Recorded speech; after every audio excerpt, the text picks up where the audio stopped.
So, The Outer Worlds 2 is dropping on October 29th, and what better way to celebrate that occasion than by doing a challenge run of the original game? And what better challenge to do than crawling around at the speed of a paraplegic snail while various creatures try to nibble on my ankles? Ooh boy. If you've seen my video where I beat Fallout 3 while completely miserable, you already get the basic premise. In a game where you can cheese a lot of stuff by simply taking the cheetah perk and sprinting with no stamina cost, I'm gonna be taking my sweet time strolling through Halcyon as I ask the age-old question, can you beat the Outer Worlds while over-encumbered? The rules are that I must become over-encumbered as soon as possible and stay that way for the rest of the game. To underscore this point, I can't put any points into strength or choose perks that increase my carry weight, which will make it as low as possible. While being over-encumbered makes you extremely slow and unable to sprint, dodge, or fast travel, I have solutions to at least some of these down the line. Finally, I must play on hard difficulty at all times, and I'm not allowed to recruit any companions. That last rule will actually be more of a help, as you'll see later. Now, with all that out of the way, let's get started. For my character, I go with below average strength. I hope you're ready to shoulder a burden, friend. I am sworn to carry your burdens. So I can become encumbered as soon as possible. This also doubles the drain of tactical time dilation while moving, which is kinda like real-time VATS, so I'll have to watch out for that. I also set my charm to below average since being able to loot everything makes vengeance and side quests less important, very high intelligence and perception as I'm going for a sniper build, so weak spot hits and critical hits are going to be important, and good dexterity and temperament to increase my reload speed and give me some passive health regen. I tag ranged and stealth skills to be a better sniper, and since no other aptitudes really fit, I'm just going to go with a bit of extra medical skill. I then try to recreate everyone's favorite pack mule, Lydia, as I'm going to be carrying a lot of burdens this run. Long story short, a scientist named Phineas has ripped me out of cryosleep to meet with a man named Alex Hawthorne, in the hopes of saving the Halcyon colony from corporate mismanagement, but then I crush Alex Hawthorne with my fat ass. It should have been me, not him! Oh well, guess I'll have to make it on my own then. Even with the lowest possible strength, you still get 60 pounds of carry weight, and items don't weigh that much in this game. This means I'm gonna have to really try to get encumbered as soon as possible, but for now, I enjoy being able to sprint while I can. The first person I run into is some corporate yokel who doesn't know how to shut up, so I teach him. You've tried the best, now try the rest. Spacer's choice. Yes, nailed it that time.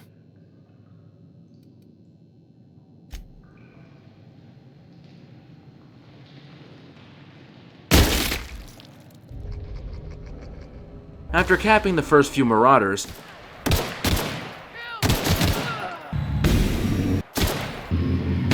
I convince Mercer to take care of the rest with the power of bureaucracy. It's time we cross those marauders off, find whoever owns that ship, and file a full report. Then it's gonna be fucking laminated. Yeah, fucking laminated. Hell yeah.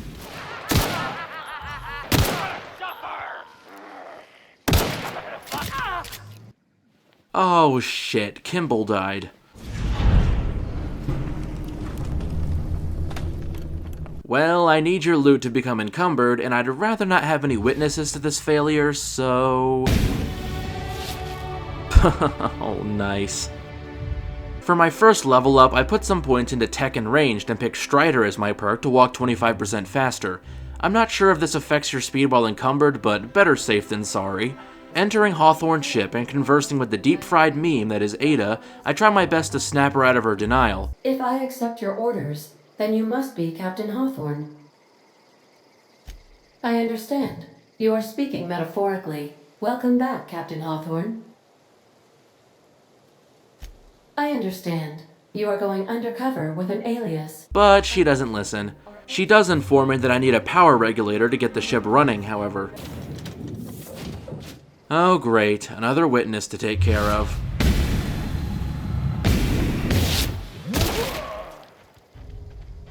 Before doing any of the main story, I think it's only fair to become encumbered, so I can't say I took advantage of my momentary weightlessness. After putting my assault rifle to work on some more marauders and canids,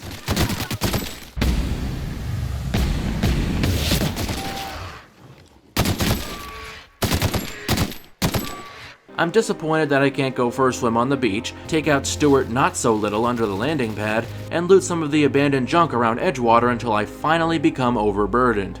Being overburdened prevents you from sprinting, dodging, or fast traveling, and it forces you to walk at a slow speed.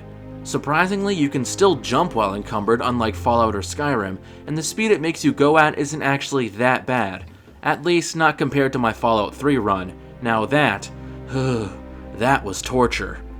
The good news is that now I can loot anything I want with no repercussions, so resources and money probably won't be a problem. I was curious if Reed had any special dialogue if he snuck around the side of the town instead of coming in the front. He doesn't. And he tasked me with diverting power from the geothermal plant over to his town, which will shut off power to the botanical gardens. I think he said something about people living there, but I wasn't paying attention. On the way there, I get into my first proper fights with some tougher marauders. While my assault rifle can make quick work of them, they can make quick work of me, making cover and huffing adrenaline a priority. I then switch to my plasma rifle, which, while it does have travel time and a charging period, can dish out a lot more damage, especially to organic targets. With it, I can cut a path to the geothermal plant where my light machine gun and some shock explosives take out the first few robots, at which point I go back to good old Plasy. While plasma damage is not as effective against robots, the raw amount of damage it inflicts more than makes up for that, especially since I leveled up and got the Lone Wolf perk to increase my damage by 25%. Later on, I put a scope on my plasma rifle and then take some consumables to hack a terminal, making the robots fight each other. After that, it's fairly simple to mop up the stragglers and redirect power back to Edgewater. Now all that's left to do is grab my regulator. There's people here. Now, since they might not be too happy about having the regulator taken, and Grace Romero has a unique sniper rifle, I have come here to chew bubblegum and kick ass. And I'm all out of bubblegum.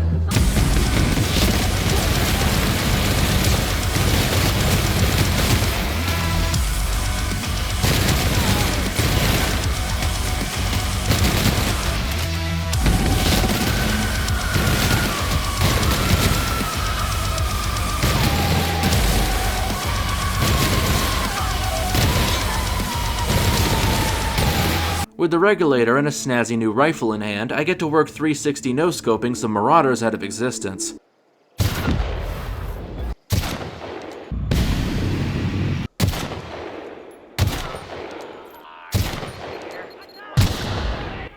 They're running into their own mines. Dumbasses. Wow, you crossed them all off, like some sort of heroic accountant running down a list. Teach me your ways. I'd heard some outlaws set up camp in the botanical labs. I decided to throw in with them. Oops, looks like I missed one. Put that down, are you crazy? Before I leave, I figured I might as well do Ludwig's quest, as I already picked up the logic module in the plant, and I can take out the scout on my way to him. I'm talking about mechanical soldier. Cold, heartless automatons made of iron and lies. You're nothing but a wire-back silver number crunching clanker! As such, all I have to do is get his package from behind a toilet. In the process, I report back to Reed, and while he acknowledges Adelaide's death, he quickly forgets about it a moment later. Her son got sick with plague. Company never gave us enough medication to treat the whole town, so I had to choose Adelaide's child or someone else's. She's never forgiven me. I don't expect she ever will. Yeah, kinda hard to forgive someone when you're, dead. Anyway, I grab the package and report back to Ludwig for an easy level up, which I use to get long guns to 60, hack to 40, and the Traveler perk that allows me to fast travel while encumbered.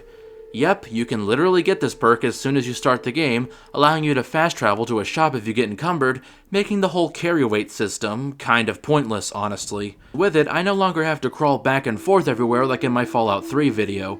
After all, that's not really challenging, it's more so just annoying. One thing that's not annoying is that due to being in zero gravity, being over-encumbered has no effect while on your ship. Huh, I didn't know that. Neat. Anyways, my next stop is Groundbreaker, where I can put my new shocking bolter pistol to good use against some outlaws. This gives me access to the prismatic hammer, and while melee is kind of useless when I'm this slow, it awards me a free chunk of EXP. One weapon that's assuredly not useless is the Deadeye assault rifle. I steal it right in front of Belle's face, and after passing an easy persuasion check, she lets me off the hook. In fact, she doesn't even bother to take her rightful property back from me. While it doesn't do as much damage as the Long Ranger for now, it can fire much faster, and the damage will only get better as I level up and tinker with it. Talking with Udom Bedford, the walking mustache of a man, I offer to turn in Phineas Wells for him, but there's just one problem. He needs his official board seal back from Gladys to, seal the deal. See what I did there? I'll get my coat. Before worrying about that, I go downstairs and put a few holes in MacRed's crew for some easy EXP and loot.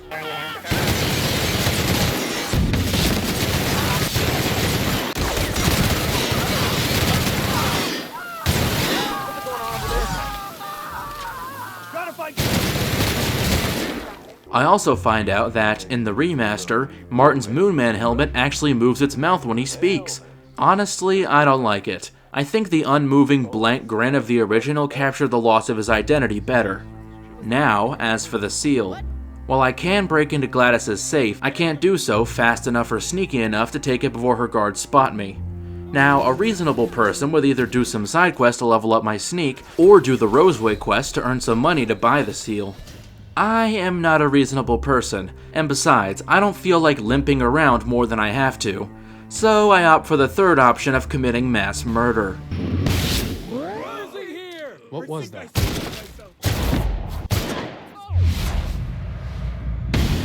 Martin's helmet is so big I can't even headshot him.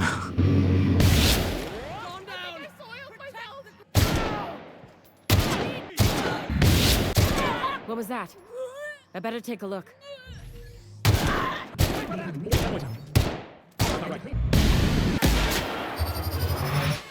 I'm gonna go home. Wait, why are these sick bedridden people coming to whoop my ass?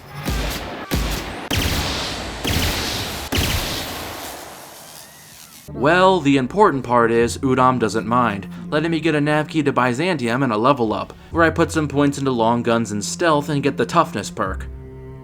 Sorry about all the corpses, by the way, but, bye. Ada, never speak of this to anyone.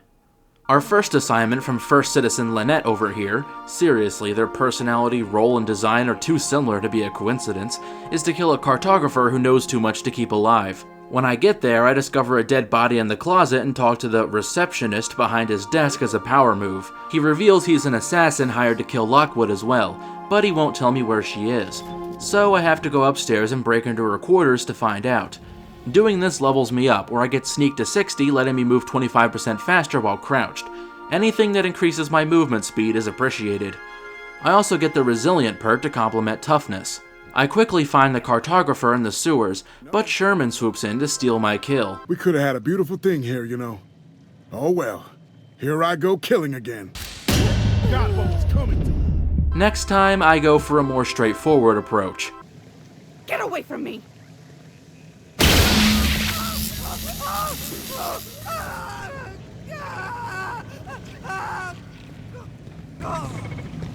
Reporting back to Akande levels me up again. Seriously, this game hands out EXP like candy, where I get long guns to 80, giving me 5 seconds of zero sway after a kill. She then wants me to bug Phineas's terminal, and since he never bothered to install security... That was easy. Not to sound like a broken record, but reporting back to Akande levels me up again, where I get long guns to 90 in the Lone Master perk, giving me plus 10 to all skills if I haven't recruited any companions. Remember when I said no companions was going to be more of a help than a hurt? This is why. Anyways, Akande's next mission for me is to stop some illegal broadcasts on Monarch. There's two people sending these broadcasts, Sanjar and Graham. Normally, you do a drawn-out quest where you help one side or both and then either choose a side to fight for or negotiate a truce. But since I don't want to crawl around Monarch for hours, I introduced Sanjar to my patented form of diplomacy. I hope I opened his mind to new possibilities. This is my first encounter with Raptidons, but since my Deadeye assault rifle does a solid 450 damage a shot and 700 on a crit, they really aren't a problem. As long as I can take them out before they get close, I'm good. The trek to Devil's Peak is a long, arduous one full of shooting a seemingly endless number of marauders and creatures, none of which pose that much of a threat due to sneaking, TTD, and the stockpile of healing supplies on my person. Not being able to move quickly doesn't matter if your enemies can't even reach you before being gunned down. On the way, I make sure to stop by Amber Heights to take care of Groundbreaker over here. A solid sneak attack to the dome does the job, followed by a 1-2 punch on Zora, and then I just let the Iconoclasts funnel into the room so I can pick them off one by one. I better take a look.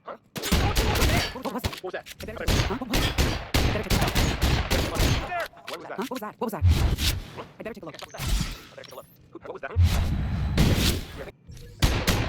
I better check. Who's there? Better check it out. I better check it out. What was that? This scores me a level up, a bunch more loot, and some much more protective armor. I then continue to Devil's Peak, leaving a swath of destruction in my wake,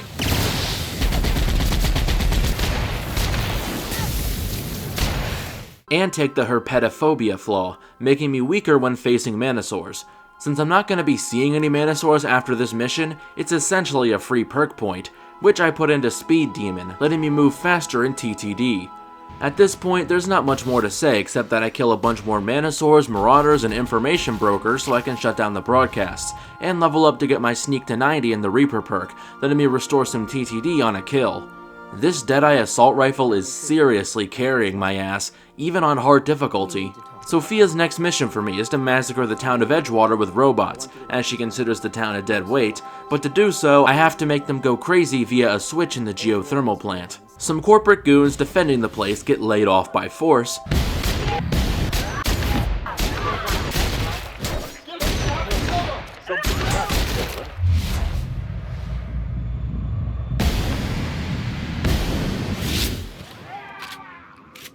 and thanks to a shock-infused plasma launcher I made, cleaning up the robots is a non-issue.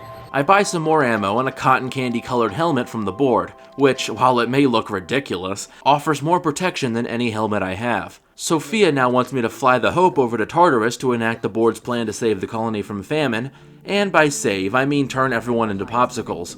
Yep, we're gonna jettison all the scientists on the Hope and then fill them with starving people so the board has more time to scramble together a solution. What could go wrong? Taking a UDL keycard helps get past the robots somewhat, but since I move so slow, my disguise ain't gonna cut it. Therefore, things inevitably have to come to blows. At this level, the automechanicals can fell me in a few shots and are pretty tanky to boot. Still, with enough lucky crits, my Deadeye Assault Rifle gets the job done. Of course, I always have my shock plasma launcher to fall back on, but that's kind of hard to aim at long range. I skip the Hope to Tartarus despite the ship's protests, but there's just one last problem. Phineas, who the board captured, has somehow started a prison riot that the board can't handle, despite the prisoners being mentally and physically mistreated and held in tiny boxes above a giant death pit. I guess Phineas found a way to hack the doors open and it was just a matter of the board being overwhelmed by sheer numbers? Regardless, if I want this to go smoothly, I'm gonna need a few more skill points, and what better way to get some than by doing the one side quest I avoided in favor of committing mass murder? Yeah, looking back on it, that really wasn't necessary. Roseway is pretty low level at this point, so with my Tinker Deadeye rifle and plasma gun, and my assortment of damage boosting perks, nothing here poses a challenge. Just know that I got the prototype pistol schematics and found Jameson in several pieces, which gave me enough EXP to level up one last time. Using the respec machine, I get long guns and sneak to 100 and science to 20 to let me tinker, then use the rest of my points to get lockpick and hack to 80. I also redo a few perk choices to make me a more efficient killing machine. As I have no use for bits at this point, I spend all of them tinkering my gear, and then sentence the prisoners on Tartarus to summary execution.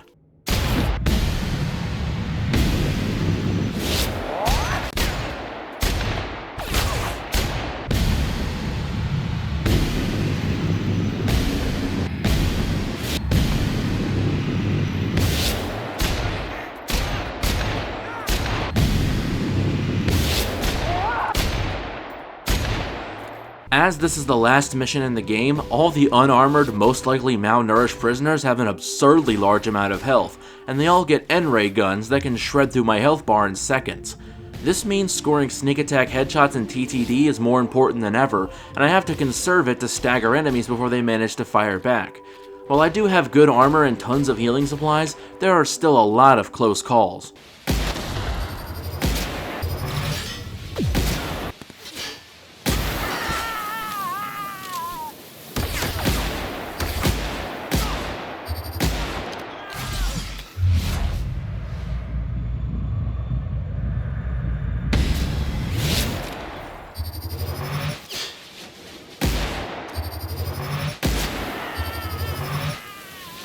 Now that Phineas is backed into a corner, he holds Akande hostage for leverage, to which I give no fucks in response. I massacred half the Groundbreaker just to avoid doing a side quest. Read the room. I've programmed the Labyrinth's mechanical warden to kill you on sight.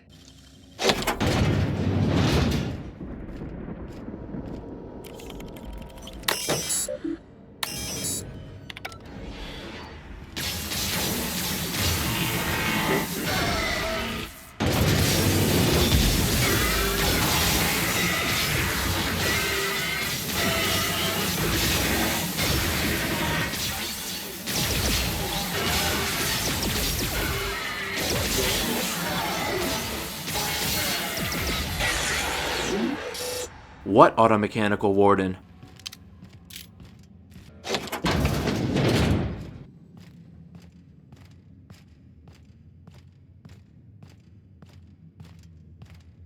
Die, you traitor!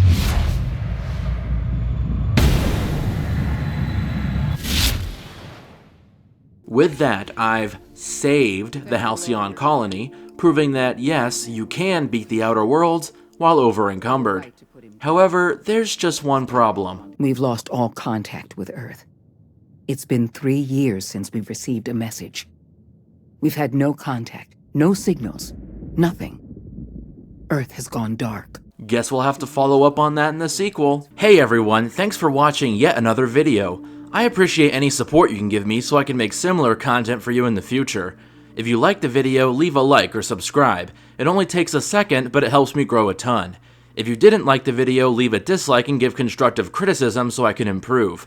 Also, leave your ideas for new videos in the comments. I read all the comments that come my way and put your ideas at the end of each video. Who knows, your idea might even become an official video. If you really want to support me, go to my Patreon or become a channel member, which will get you shouted out, guarantee an opportunity to chat with me, and make your ideas much more likely to become reality. Plus, it's only 17 cents a day. Even just 20 subscribers to my Patreon would mean a lot to me, and help me put out even better content. Check me out on Reddit or Discord using the links in the description if you want to chat, or check out my second channel, The Loophole, for some extra content. This is Causal Loop, signing off. Peace.